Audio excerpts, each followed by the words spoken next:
much for that session, and I love the focus of actually the topic of focus and ownership as well. Really, really fascinating. I'm going to jump in with a very selfish question actually, because I just want you to elaborate on something you mentioned, which was the anecdote and the example about what Imam Ali alayhi salam said about the tree in the desert. Yes. So you were mentioning that what makes a person strong is not just sleeping and eating. Imam al-Islam said, wooden trees in the desert, they are strong and resistant. Their wood is even better. I'm paraphrasing, yeah. Yeah. But could you elaborate further? Is this a message about mindset and faith, or is this particular example about physical strength? If you could just elaborate, please. Both. If you want to be strong in your body and soul, you need to free yourself from attachment to dunya. Part of freeing yourself is not to eat whatever you like, not to drink whatever you like, not to sleep as much as you like. How much is needed and what is needed? Yes, sometimes you can enjoy delicious food, but not always. Just because something is delicious, even if it is not very healthy, or to eat too much, to sleep too much, to spend lots of time on watching games and footballs and movies, etc. Yes, we need, as we talked about, how to divide our time. We need some halal pleasure, yes, but not too much. Anything has a measure. Anything has a measure. And if you go more than what is reasonable and needed, then first thing is that you are wasting your time and energy. Second is that you are weakening yourself. Third is that you become dependent, and even it can reach the point that if they say, just we don't let you, for example, to have your coffee today, you cannot finish this day. Or if your mattresses and pillow are changed, you cannot sleep, you cannot function.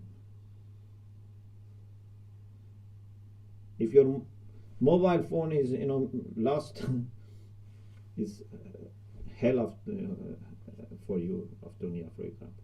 So we need to use things to our advantage, for our aims, for our progress, without being controlled by them, without being owned by them, without being dictated by them. This is very important. One of the problems that we have today is that because of using technology too much, we are little by little withdrawing from our activities and becoming very weak. We have to find a balance. In the past, for example, very simple, people used to walk a lot. Now we go everywhere by car, by train, by etc. Not that much walking. Many people used to do many things with hand. Now we have machine for everything. So we have to find a balance. Someone who is ill, someone who is, for example, old, cannot walk too long, but we have to find a way to keep ourselves active and not to become dependent. At least some days we have to try not to use these advanced gadgets and technological things, so that we maintain our freedom.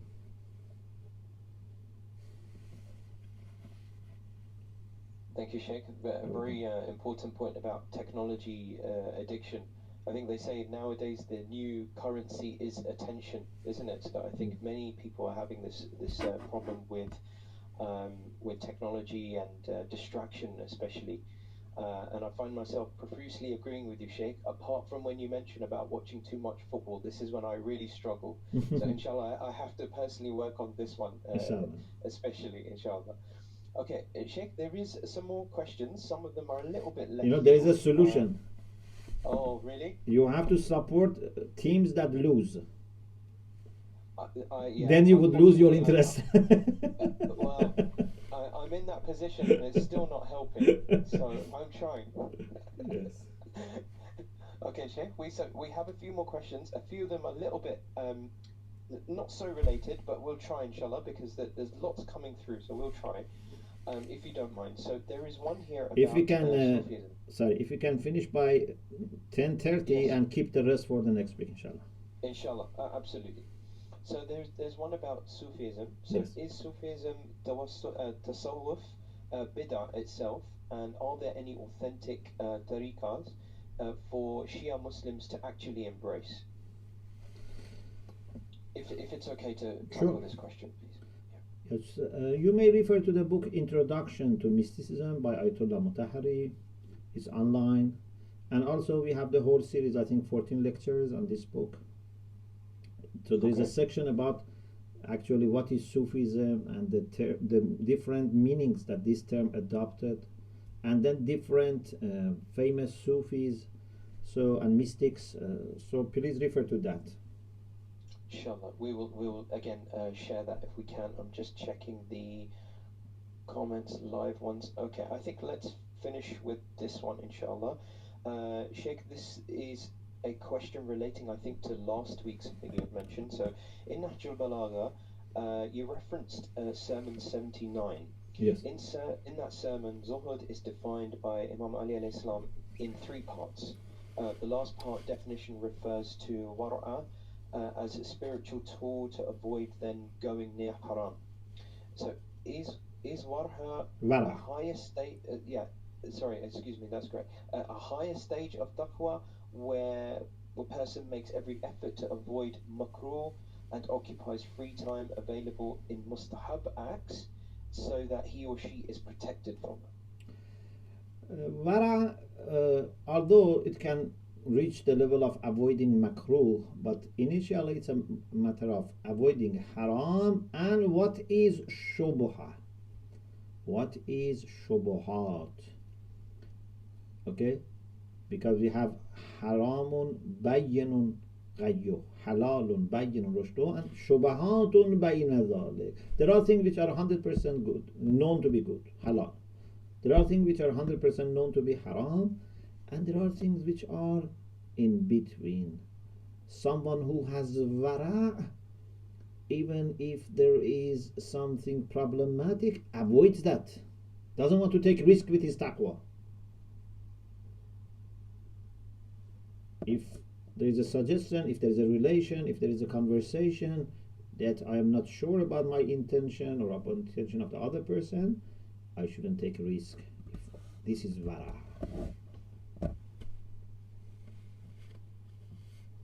Thank you so much, Sheikh. I'm going to refer back to a question or a comment really that was made by someone named Himk earlier.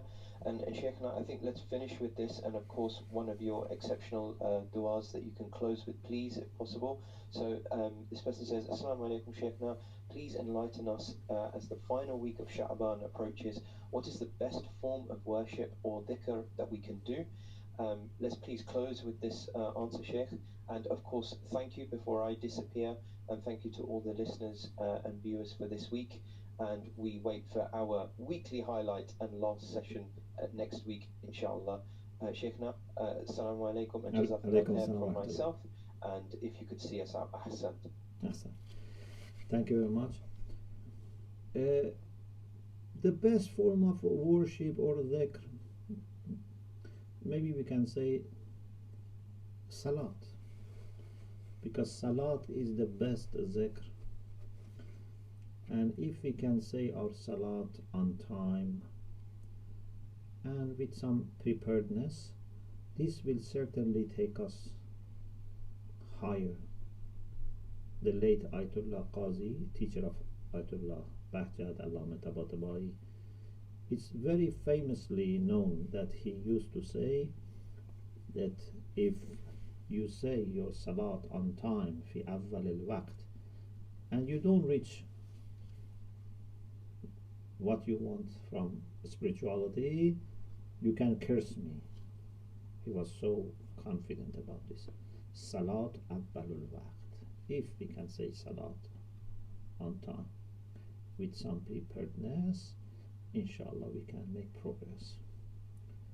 But because it is in the month of Sha'ban, also I would like to suggest that before this month of Sha'ban finishes, if we can do at least once Salat of Imam Zaman, this very beautiful Salat with 100 times Iyyaka na'bud wa Iyyaka nasta'in.